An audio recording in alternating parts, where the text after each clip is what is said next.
The sky was dark with smoke. Fire burned on the hills. Strange shapes moved through the broken land. Machines once full of life were now piles of twisted metal. The ground was covered with ash, wires, and the broken pieces of weapons. The war had come to its final hour on the planet Rylos 7. Mira lay still among the ruins. Her silver armor was cracked and blackened. Her legs were pinned under the body of a destroyed transport vehicle. She did not scream. She did not move. She simply stared into the sky, breathing slow and steady. Mira was a battle maiden of the Valari Guard. She had fought on 5 planets. She had trained since she was a child. Her body was strong, her mind sharper than steel. But now she could not walk. She could not fight. Her weapon was gone, lost when the blast hit.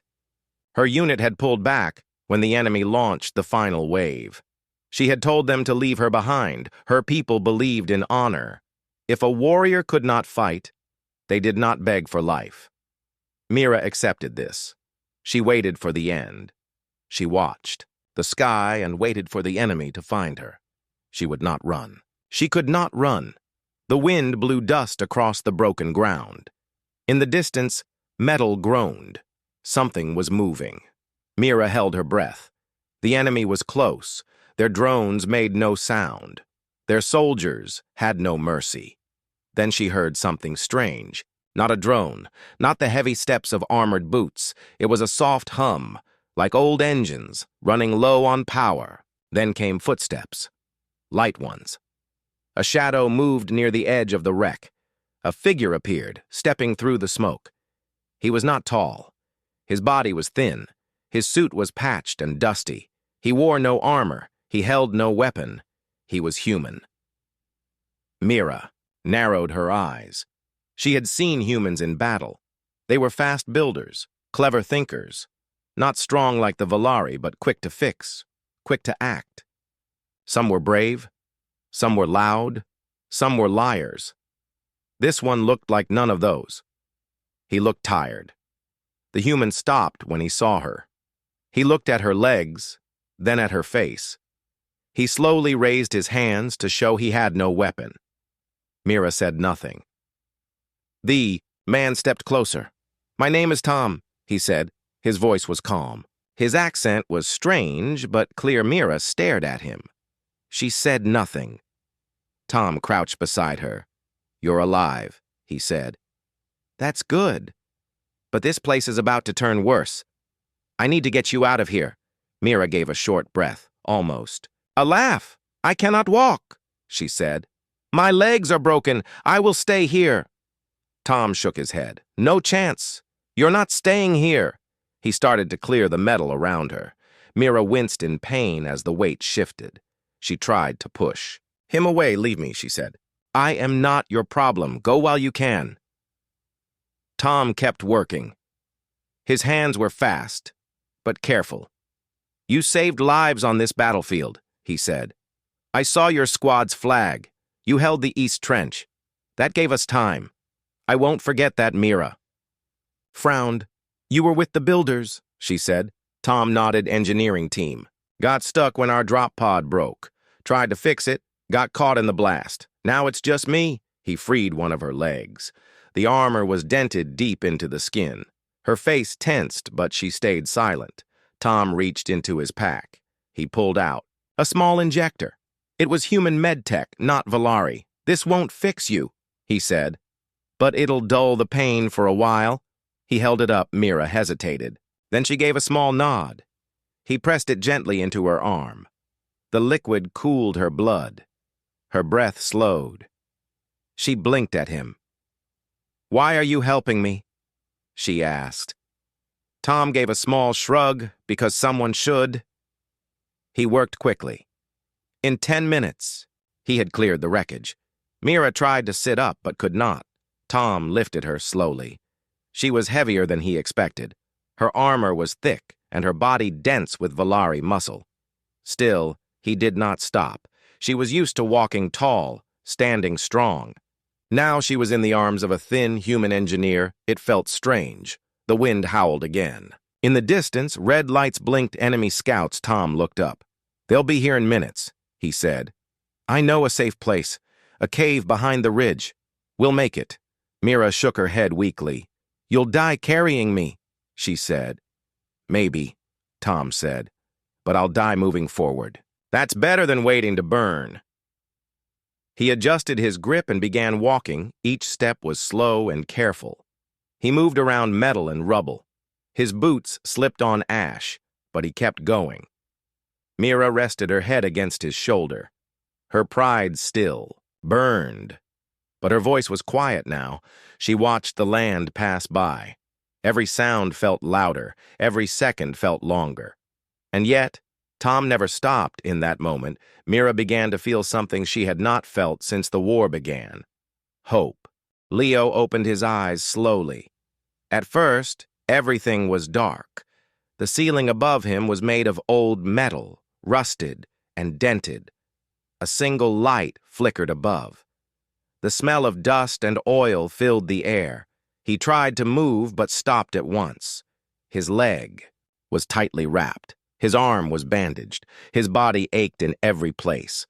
His helmet was gone, and someone had cleaned the blood from his face. Leo sat up with effort. He was lying on a folded blanket, placed carefully on the bunker floor. Beside him was a small table with a metal cup of water and a pack of dry food. Someone had taken care of him. Someone was still here. He looked toward the hallway. At the far wall, the Relak warrior stood silently, facing the entrance with her back to him. Her armor still shined faint blue under the broken lights. She did not move, did not turn around. Leo slowly reached for the water and took a sip. It was cool and clean. Not poison, not a trap. The dry food tasted like sand but gave him strength. As he chewed, he watched her. He wanted to speak, but did not know what to say. She had saved him. She had helped him, though she was supposed to be his enemy. And yet she had not said one word since last night. He took another sip and cleared his throat. Why did you help me? He asked. The Relak did not answer. Was it orders? He asked again. Are you stranded too? Still no answer. Leo put down the cup and shifted to face her. Look, I'm not here to fight. I can't even walk right now. I just want to understand. We're not on the same side, but you didn't leave me to die. The Relak turned slightly. Her head moved, just enough to show she had heard him, but she still said nothing. He tried a different question. What's your name? The warrior turned fully now. Her face was still hidden behind her smooth silver helmet. She walked forward slowly, then sat down across from him on the other side of the small room. Her movements were calm, almost peaceful. She picked up a small piece of metal from the floor and began to clean it with a cloth. Leo waited. Finally, her voice came through the helmet. Soft, deep, clear. My name is Lura. Leo nodded. Lura, he repeated. I'm Leo. They sat in silence. For a moment, the sounds of war were far now, distant blasts, faint echoes. The bunker walls kept them safe for now. Are you waiting for someone to come for you? He asked. Lura looked at the wall. No, she said. No one is coming. Not for me. Her words were simple, but Leo heard the weight behind them. Me neither, he said. They looked at each other again. I thought the Relak never took prisoners, Leo said. Never helped humans. We don't, Lura replied. But I broke that rule. Leo blinked. Why? She didn't answer right away. Then she said, because you looked at me like I was a person, not a target. Even when you thought I might kill you. Leo smiled a little. Well, I was too weak to move. Maybe I was just hoping you'd feel sorry for me. Lura tilted her head. Relak do not feel pity. We feel purpose. Then what's your purpose here? To survive, she said. And to see if you're worth saving? Leo raised his eyebrows. And? Am I? I don't know yet, she said. They sat quietly again. The light above buzzed softly. Leo looked at her armor. It was well crafted, strong and smooth. He could see small marks where weapons had struck and bounced off. Her gloves were dark with dust and dried soil. He asked a new question. "Why are you alone?" Lura paused, then said, "My squad was wiped out. The last command I received was to hold this area. That was 3 days ago. No signals since. I stayed. That's what I was trained to do." Leo leaned back against the wall. "So we're both ghosts." "Now," he said. "2 soldiers without a war to fight." Lura did not reply. He looked at her again. "I don't think I ever believed the things they told us about your kind," he said. "They said you don't feel, don't trust, don't care. But here you are, bandaging a human and giving him water." Lura stood up slowly. "I did not do it for your thanks," she said. "I did it because something told me to wait before leaving you behind." Leo smiled again. "Well, whatever that something is, I'm glad it spoke to you." She walked to the corner of the room and opened a small metal case. Inside were a few supplies. She pulled out another food pack and set it near him. "You need strength," she said. "You will need to move soon." "Are you going to stay with me?" Leo asked. Lura paused. "I have not decided." She turned away again and sat down by the entrance, watching the hallway. Leo looked at the pack of food, then at her back. He had no idea what kind of person she truly was. He had no idea what tomorrow would bring. But for now, he was alive.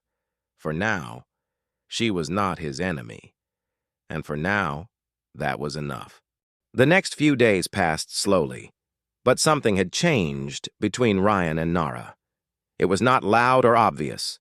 It was quiet, like a song only they could hear. They worked together more often now.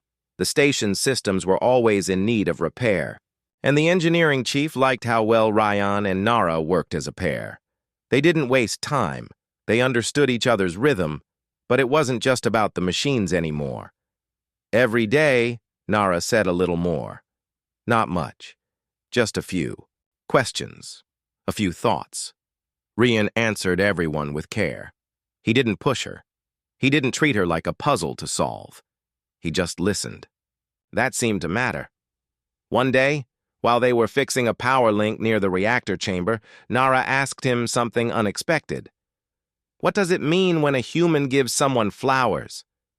Ryan looked up from the wires in his hand. "Flowers? Well, it can mean different things. Sometimes it means thank you. Sometimes it means care. Sometimes it means someone likes someone." "Like family?" "No," Ryan said. "More like friendship or love." Nara tilted her head. "Your people show feelings with objects?" "Sometimes, yes. Humans don't always have the right words, so we show things with gifts or gestures." Nara nodded slowly, as if thinking hard about this idea. That night, Ryan returned to his small cabin and thought about her question. He remembered how she looked when she asked. Curious, serious, almost unsure of herself. He lay on his bed and looked out at the stars through the window. He didn't know where this was going, but he knew one thing. Nara was no longer just another crew member. She had become something else. The next day, something unusual happened. A group of officers from Central Command arrived on the station. They came for a routine check, but their presence made everyone act a little stiffer, a little colder. Ryan and Nara were assigned to help test the backup engines in Docking Bay 5. The command officers stood nearby, watching everything one of. The officers, a tall man with short hair and a hard stare, kept his eyes on Nara for a long time. Later, while checking the cooling vents, the officer walked over to Ryan. "That Kirill," he said. "She speaks to you often." Ryan stayed calm. "We work on the same team." "Be careful," the officer said. "Their kind doesn't bond the way we do. They can change fast." Ryan didn't answer. He just nodded and returned to his work, but the words stayed in his head. Not because he believed them. Because he didn't want Nara to hear them. After the officers left, Ryan and Nara sat in the side hallway near the storage bay, taking a short break. The lights above them were dim. Only the soft hum of the engines filled the silence. They don't trust me, Nara said quietly. They don't understand you, Ryan replied. They don't need to understand, she said. They just need to let us work. Ryan looked at her. Her voice was steady, but her hands were folded tightly in her lap. That was the first time he had seen her nervous. You're not alone, he said. You've got someone on your side, Nara. Turned her head and looked at him. Why do you keep saying things like that? Because they're true, Ryan said. She stared at him for a moment. Then she stood up and walked a few steps away. Do you know what happened the first time I heard your language? She asked. Ryan shook his head. It sounded sharp, loud. Every word felt heavy. But then I heard you speak. Your words were slower, softer, and that word you used, sweet. It stayed with me. Ryan stood up too. I didn't know it meant something. So deep to you. It does, she said. For us, words are rare gifts, and you gave me one without knowing it. That made it more real. They stood there in the dim light, facing each other. Ryan stepped a little closer. I didn't say it to impress you. I said it because it was the only word I could find. Nara looked down, then back up. Her silver blue eyes were clear. I think I want to learn more words, she said. Ryan smiled. Then I'll teach you. The next week brought a change in the air. The station felt less cold. Or maybe it was just Ryan's world that had changed. He found himself looking forward to each shift, not because of the work, but because of the company. One evening, Nara surprised him. They had just finished checking the fuel pumps when she handed him something small wrapped in cloth. What's this? He asked. A plant, she said. From the garden chamber. It only grows once a cycle. I wanted to give you something that shows respect. In our culture, we don't use flowers, but this plant is our way of saying thank you. Ryan unwrapped it. Inside was a small glowing leaf, shaped like a star. It pulsed gently with light. I don't know what to say, he whispered. You already said it, Nara replied. And just like that, the space between them became smaller, not because of grand speeches or big actions, but because of one word, one gesture, one moment at a time. They didn't need anything more than that. The emergency lights blinked red across the station's main deck. A quiet voice echoed through the halls. Rescue team to Dock 9. Code Gray. Repeat. Code Gray. Ryan had never heard that code before, but he didn't need a full briefing to understand it meant trouble. His communicator beeped, and the message was clear. He was being assigned to a rescue team. The transport ship Lyra's Hope had sent out a weak distress signal.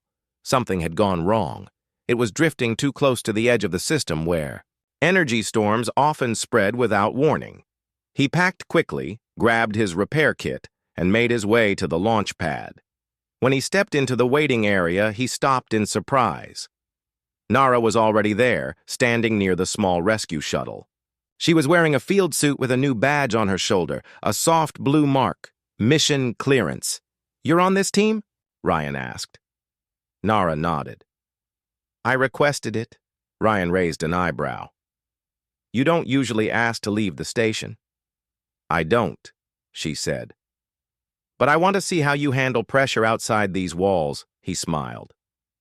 You could have just waited for me to drop a wrench? She didn't smile back, but her eyes had a quiet shine. The shuttle ride was short but tense. The crew was made up of 4 members. Rian and Nara were joined by Chief Laro, a human pilot with gray hair, and a tall Mevian named Thol, who acted as the mission guard. No one talked much during the trip. Outside the window, the stars blinked slowly as the shuttle moved past the edge of the station's safety field. Soon the Lyra's Hope came into view. It looked like a ghost ship. No lights, no movement, no signal. just cold metal drifting through space.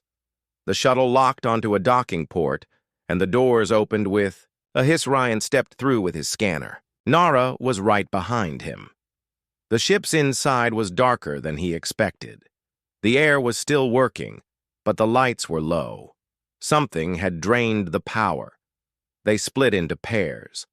Chief Laro and Thal went toward the bridge while Rian and Nara checked the engine room. As they moved through the halls, Nara's voice came through the headset. "This ship feels wrong," Ryan nodded. "It's too quiet, like no one ever walked these halls." The door to the engine room was stuck. Ryan used a tool to force it open. Inside, he saw the problem at once.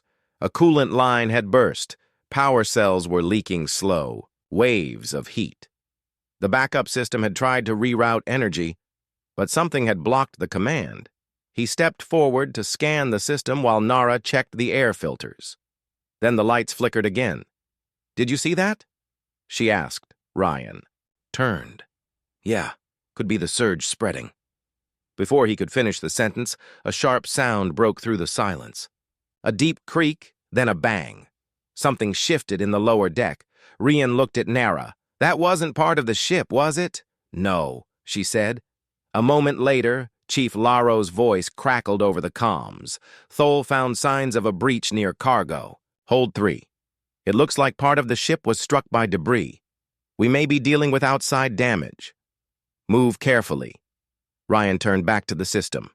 "We need to restore some power, or they won't be able to stabilize the ship. Help me reroute the secondary core." Nara knelt beside him. Together, they worked in silence, hands moving quickly. Sparks danced as wires reconnected. A hum returned to the power lines. Lights blinked back to life one by one. Suddenly, a second. Loud bangs shook the floor.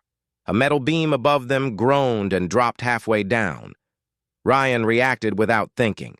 He grabbed Nara's arm and pulled her back. The beam crashed where she had just been. They both fell hard against the wall. Ryan winced but stood up fast. "You all right?" Nara sat up and touched her arm. "Just a bruise." "You pulled fast. You're the one who fixed the coolant last week," Ryan said. "I wasn't about to lose my best teammate to a falling beam." She stared at him for a second, then said something he didn't expect. "You're not just my teammate." Ryan blinked. "What does that mean?" She stood and looked directly at him. "It means, when you speak, I listen. When you move, I follow. And when you say something kind, it stays with me." Ryan opened his mouth, then closed it. He had no reply ready, no joke to make. No clever words. All he could do was look at her and nod. Just then, Chief Laro's voice broke in again. "Ship's outer hull is weakening. We've got 10 minutes before we pull out. Finish what you can and return to the shuttle." Ryan turned back to the console. "We can reroute the last circuit in 4 minutes. Ready?" Nara gave a single nod. Always, they worked fast. As they connected the last power point, the ship's lights returned. Systems began to hum. The engines flickered on low-energy mode. "You did it," said Chief Laro. "We're stable. Get back here now." Ryan and Nara ran through the hall, feet hitting the metal floor with speed. The air trembled again as the ship shook from pressure. They reached the shuttle just as the timer reached 0. The doors sealed, and the shuttle detached. Ryan looked through the window and watched as Lyra's Hope floated behind them. Damaged, but alive, just like them. Back on the station, as the team stepped off the shuttle, Chief Laro clapped Rian on the back. "You and the Kiro make a good team." "We're more than that," Rian said without thinking. Laro raised an eyebrow but didn't ask later. In the quiet of the maintenance hallway, Nara stopped beside Ryan. "I meant what I said earlier." She told him, "I did too," he said. She paused, then added, "Say it again." Ryan looked at her. "You're sweet." She closed her eyes for a second, then opened them again, a soft light in her gaze. "I still like how it sounds," she said, and then she smiled. Not a wide human smile, just a small change in her face, but it was enough. Life on the station slowly returned to normal after the rescue mission. The Lyra's Hope had been towed back to dock, and the crew had been taken to medbay for care. Chief Laro made a full report, and Ryan's name was mentioned more than once. But what surprised Ryan most was not the attention from others. It was how things had changed between him and Nara. They still worked in the same room. They still said very little while working. But now, something else was there. Something unspoken. Ryan would turn to hand her a tool and find her already reaching for it. He would explain a part of the system and she would finish the sentence. When she walked beside him in the station halls, the silence felt warm, not empty. One afternoon, Ryan was working alone in the supply room when his friend Kai entered. Kai was another human engineer, tall, a bit loud, and always curious. "So," Kai said, leaning against the wall, "you and Nara? Something going on there?" Ryan looked up from the toolbox. "What do you mean?" Kai grinned. "You think I haven't noticed how she always picks missions with you? Or how you talk about her, like she's a rare crystal that glows only when you smile?" Ryan sighed. "She's different, not just because she's Kirill. She listens in a way most people don't. And when she speaks, it feels like every word matters." "That's rare." Kai nodded slowly. "Well, just be careful. Their culture is strict. Words carry weight. You tell a human girl she's sweet, she might laugh or blush. You tell a Kirill that you might be writing half a promise." Ryan froze. Kai saw the look and raised an eyebrow. "You already said it, didn't you?" Ryan didn't reply. Kai clapped his shoulder. "Well then, hope you meant it, pal, because I think she did." That evening, Ryan sat at his station desk, thinking. He opened the Kirill language guide on his screen. He typed in "sweet" and searched its deeper meanings. The results made him sit straighter in Kirill, the closest. Word was Mara Lee. It was used only for those who held a place in the heart. It meant gentle strength. It meant chosen one. The next day, he found Nara alone in the quiet lab, checking samples under soft light. He walked in slowly. She looked up. "You read it, didn't you?" she asked. "The word?" he said. She nodded. "I did," he replied. "And I know what it means to your people now." Nara looked at the screen in front of her. Her hands were still, but her voice was steady. "Most don't ask. They just use words like buttons. But you went and found the truth." "I had to," Ryan said. "You deserve that much." She stood quietly, then turned to him. "In my world, when someone says, 'Mara Lee,' they speak of more than feelings. They speak of trust that stays, a bond that does not break." Ryan nodded. "I didn't say it lightly, even before I knew. I meant it. I just didn't know how deep it went for you." They stood in silence, just watching each other. Then she asked, "A quiet question. If I call you something now, will you listen as closely?" "Always," he said. She reached into a small pouch at her waist and took out a thin crystal, shaped like a leaf. She placed it in his hand. "This is called a Sil Shan. It is given to those we trust with our paths. I have never given one." Before, Ryan held it carefully. It pulsed with a gentle light. "Then I'll keep it close," he said. Just then, the lab door opened. Chief Laro stepped inside carrying a datapad. "We've got a minor problem on the lower dock. Small cargo lock failure. Nothing serious, but I'd like you two to check it out." Together, Ryan looked at Nara. She gave a small nod. They followed. Laro out in the lift heading down. Ryan noticed a soft glow from Nara's wristband. It blinked in a color he hadn't seen before. "What's that?" he asked. She looked down. "It means I am close to someone who holds my Silshan. It's how our kind stays linked, even in places where signals break." Rian smiled. "Your tech is better than ours in the quiet ways." The lift doors opened. The lower dock was dim and wide. Cargo units stood in rows, tall and heavy. The problem was at the far end. A metal arm had jammed during a loading cycle, Ryan knelt to open the panel while Nara checked the backup switch. As they worked, soft footsteps echoed from the far end. Ryan stood and looked over. A Kyril elder was walking toward them. Ryan recognized him from a past briefing. His name was Velen. Wise, respected, and known for keeping tradition, strong Velen stopped a few steps away from Nara. "You gave your Silshan?" he said quietly. Nara nodded. "Yes, elder." Velen looked at Ryan. "You are human. Do you understand what this means?" "I do now," Ryan said calmly. "And I won't break what she's given." Velen studied him for a long moment, then said, "Be aware, human. The stars are wide, but words carry weight. If you walk this path, walk it with care, or do not walk it at all."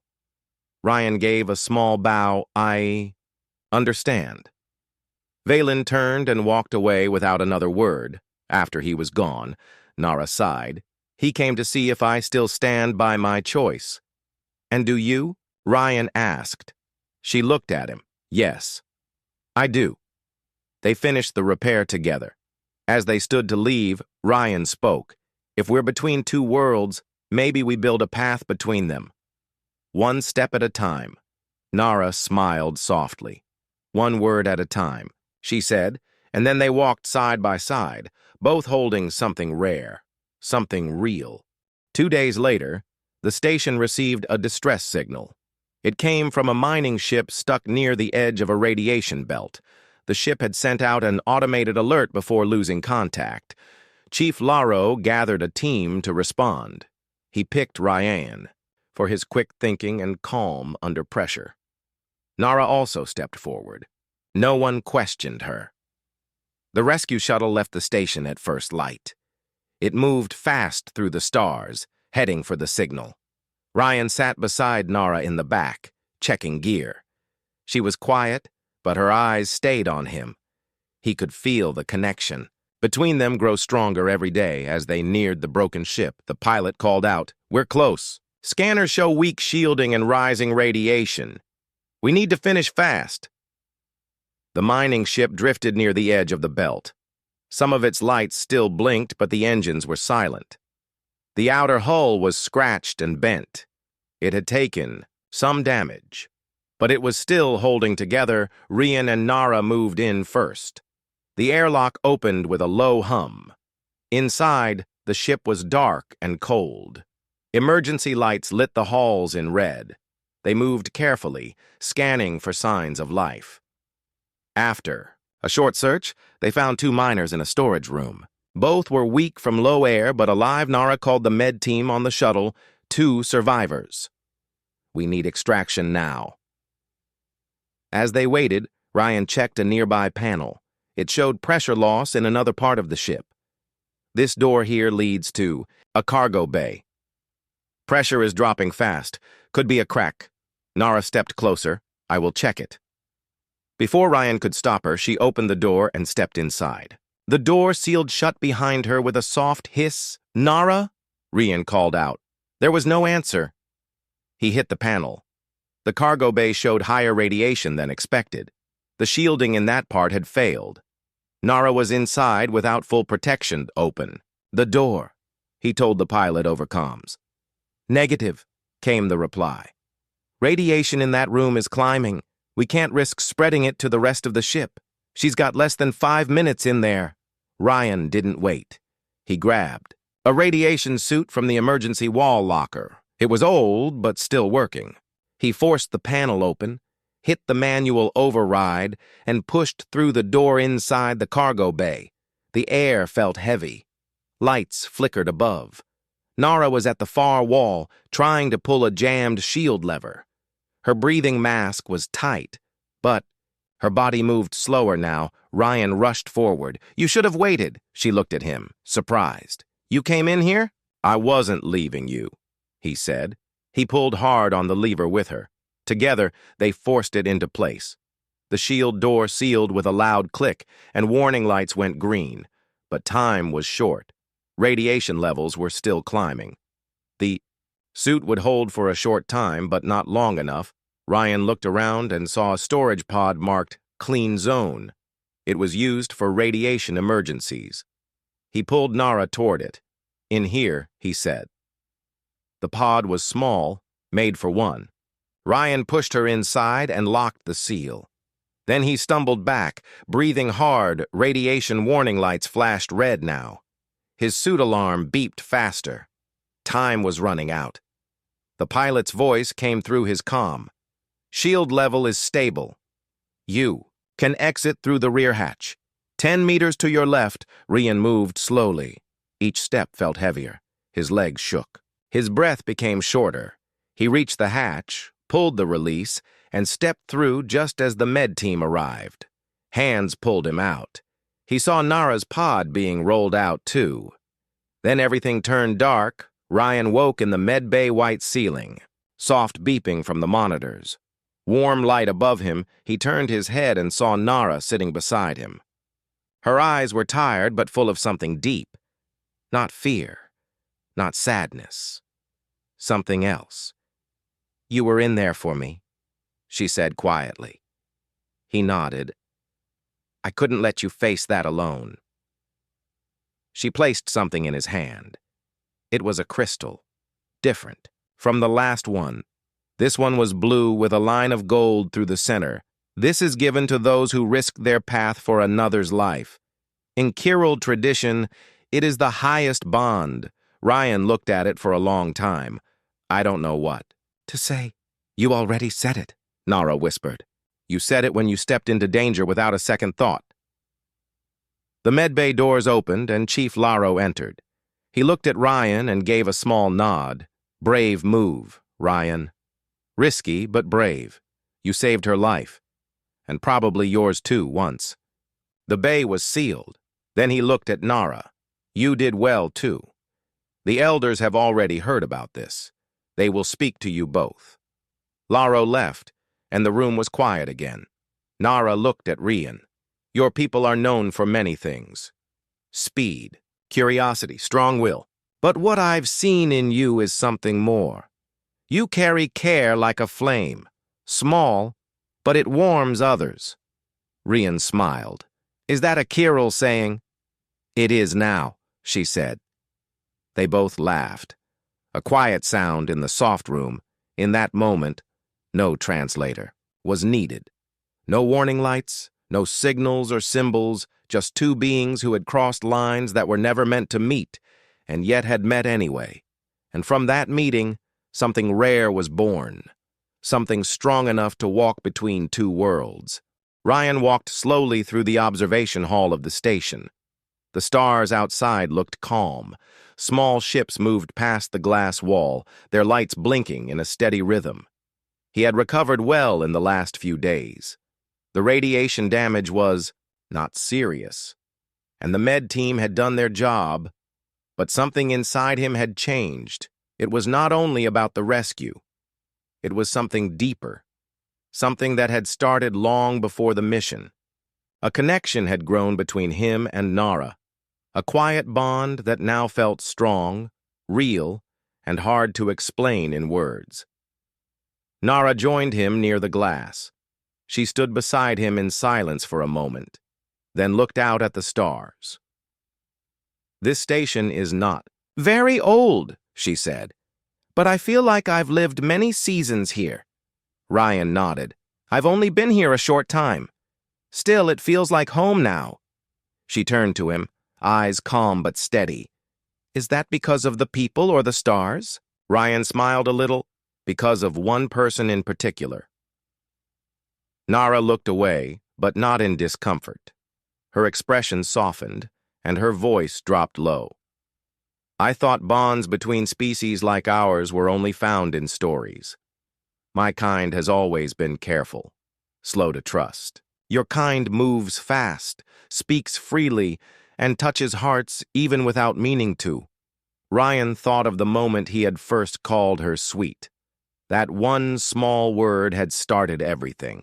It was not planned, not careful, but it had opened a door. Between them, "Maybe we balance each other," he said. "Your calm and my chaos." She gave a small laugh. "Perhaps, Or maybe something new begins when different minds meet and listen. Just then, a soft tone echoed from the station speaker. All crew were asked to gather in the central hall. A message from the Chiral Council was to be shared. Rian and Nara walked together through the long corridor. Others joined along the way. Humans and aliens, engineers and pilots, new faces and old. The central hall soon filled with quiet voices. A large screen blinked on. A Chiral elder appeared. His features were older, but his voice carried clear across the hall. To the station crew and to the humans who have shown us something unexpected. We, the Chiral Council, have watched your actions. We have seen courage, trust, and something that is rare among stars. We speak today not only to honor bravery, but to mark a new step. The elder paused, then continued. For generations, our kind stayed distant from emotional speech. We believed it brought confusion, but recent events have shown us a new path. Words carry power, yes, but also healing and hope. The human known as Rian used a simple word, sweet.